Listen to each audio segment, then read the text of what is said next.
Yeah, well, I know and work with a lot of people that are in the military and are doing that and doing real estate on the side. So the cool thing about real estate is you can start part-time. You don't have to be in the business full-time to get started. You can have a job or a career, whether it's military or otherwise, and get started part-time. So the biggest thing is to educate yourself. So you have to know about real estate, know the different asset classes, the different types of properties, the different markets, depending on what it is you want to get into, whether it's single family, multifamily, or commercial. You really need to know the numbers. You need to know the asset classes, types of properties, and the different kinds of markets you can invest in. And you can start small. I mean, you can start out nowadays wholesaling properties. That's not really investing.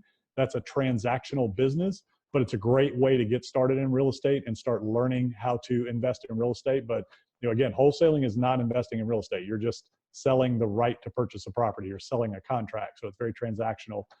Investing is more of a long-term situation where you're buying something and holding, or you're buying, adding value, and then selling.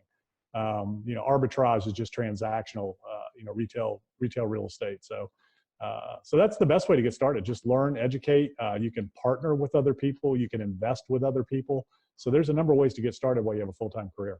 Yeah, professionally scale, be a business owner, not have a job. So I'm a natural born entrepreneur. So I've always had that fire and that drive. And even as a young kid, I was cutting grass, raking yards, washing cars. I mean, literally, pushing a lawnmower around the neighborhood with my gas can in tow and knocking on doors. If somebody's grass was long, I'd knock on the door and offer to cut their grass. So I'm just wired that way. But when I started out in business, I was very fortunate. Again, I read a lot of books. I read Rich Dad, Poor Dad.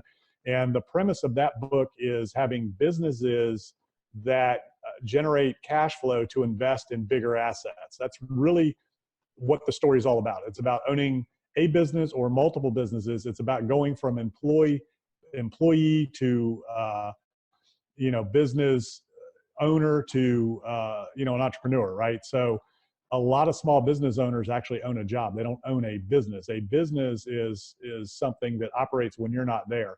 And so I read that book first, and the concepts really spoke to me. So I just kind of applied it, and I read a lot of other books along the way as well. And I learned how to be a leader. I read and learned management training and philosophy. I also had a restaurant background, and I'd worked in a corporate restaurant as well. And I got some really good leadership training from that company. While I was doing construction during the day, I was working restaurants at night, managing restaurants. So I'm a hard worker. I've always worked, 2 jobs.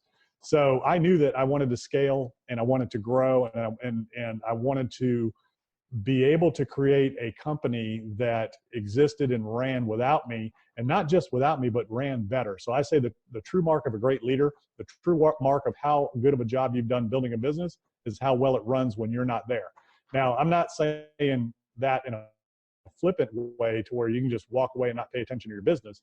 I'm just saying, if you've got systems in place and you've got great people and you've trained them, you have the right people in the right job, you should be able to take some time off and not have to worry about it, all day, every day. It should run and operate, and you keep an eye on the KPIs and the key metrics of the business, and that thing should fire like a well-oiled machine.